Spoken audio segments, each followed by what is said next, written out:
Welcome everyone to GPVWC 2011. Our season kicks off here in sunny Melbourne with a full grid of 24 drivers, all lined up and ready to compete towards becoming the 2011 Superleague champion. Last year's champion Tanskanen has retired, whilst 2009 Victor Concilio returns to try for his second title. A very close and competitive field, the like of which we've never seen before, will surely provide us with 20 incredible, unpredictable and exciting races to make this season the best ever. And so, Concilio will start the season opener from pole position, ahead of Morris, his likeliest challenger for the title. On approach to the grid, Roland's car fails him and prevents him from lining up. So as the lights go out and the cars speed down to the opening corner, carnage ensues. Miller careers into Muscat and Morris ahead of him. This accident creates more chaos behind as Miller rejoins the track, causing Wicks to take avoidance and collect Ryan into the wall. More drivers were left with nowhere to go. The resulting pile-up forcing the race director to throw the red flag. So this time, all 24 drivers awaited the green lights.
With the first lap now completed, Concilio remains where he started in first.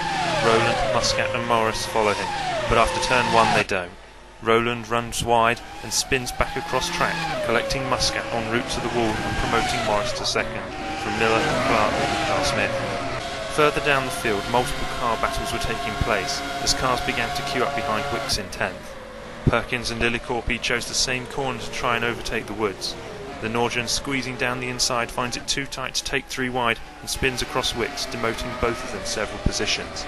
Miller has a quick look at Clark as 9th place David Stanton's engine blows up just 4 laps into the season opener, and Wicks loses out cleanly to Lillicorpi this time. Back ahead, and Rouse steals 6th off Stanton.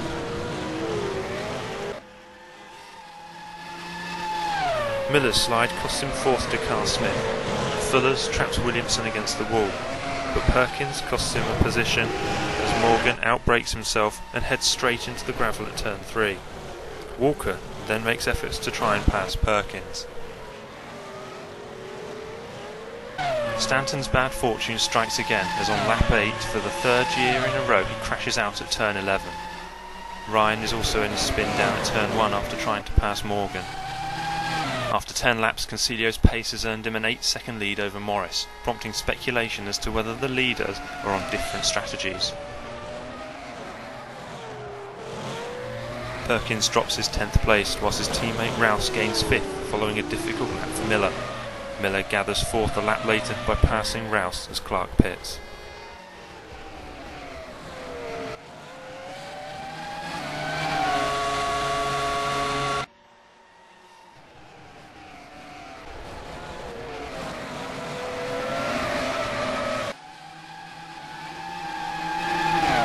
Liechtenstein's attempted pass on Panisi actually results in him losing out to Parker, just before the constant spin promotes them both. On lap 15, Concilio heads for pit lane, making it clear he's 3 stopping. Morris carries on into the lead on a 2-stop routine. He's 9 seconds ahead and both drivers must stop twice before the end.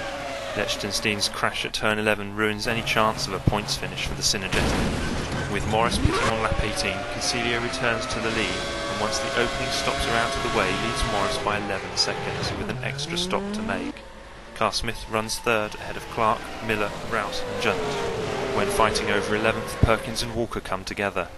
Ryan appears to have left Wicks after his pit stop, but runs wide in turn 1 and loses 10th. Wicks though can see his teammate is faster, and a couple of laps later allows Ryan Pass to try and chase down some points for the team.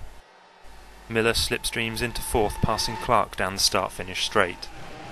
Concilio pitted again at mid-distance on lap 29 and emerged just a few seconds behind Morris, with fresher rubber and both drivers with one stop left to make. Parker had been trying to pass Morgan for several laps, but a brush with the wall earns him a puncture which propels him off track at turn 1, into another wall and into retirement. Junt rises to 4th on lap 39 when Miller, Rouse and Lillicorpi pit. Rouse exits just ahead of Clark, who gets the better of the TDR in turn 3. After a short battle though, Rouse wins the position.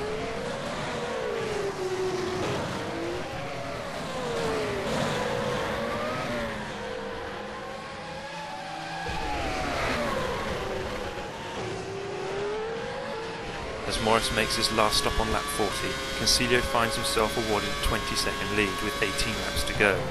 He has one stop still to make, so the question is, will the gap be enough to stay ahead of Morris? Junt's last pit stop rejoins him ahead of Rouse, who takes the red arch around the outside of turn 3.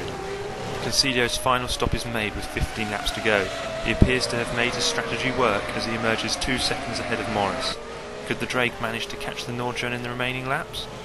Lillicorpi drops the ball in turn 3 and puts himself out of the 5-way battle for 4th. Clark then does the same after trying to challenge Junt, and thus leaves Junt to try and take 5th from Rouse. But when the TDR gets the final turn wrong, Junt helps nose him into a spin and steals the place, a move the race stewards warn him about later. A bigger surprise was to take place though on lap 52. It had all seemed to be going smoothly, but suddenly the leader Concilio unexpectedly found himself often in the gravel, gifting Morris the P1 spot. Concilio was continuing, but something was clearly amiss with his car now. He ran off several times, and then with 3 laps to go his brakes completely failed him at turn 3, and the Nordjern was forced into retirement after having been looking at victory just a few laps earlier. All this was music to the ears of Morris, who after inheriting first now found himself with a commanding lead over Carl Smith. He cruised home the final laps, to start his season as he'd hoped, with the win.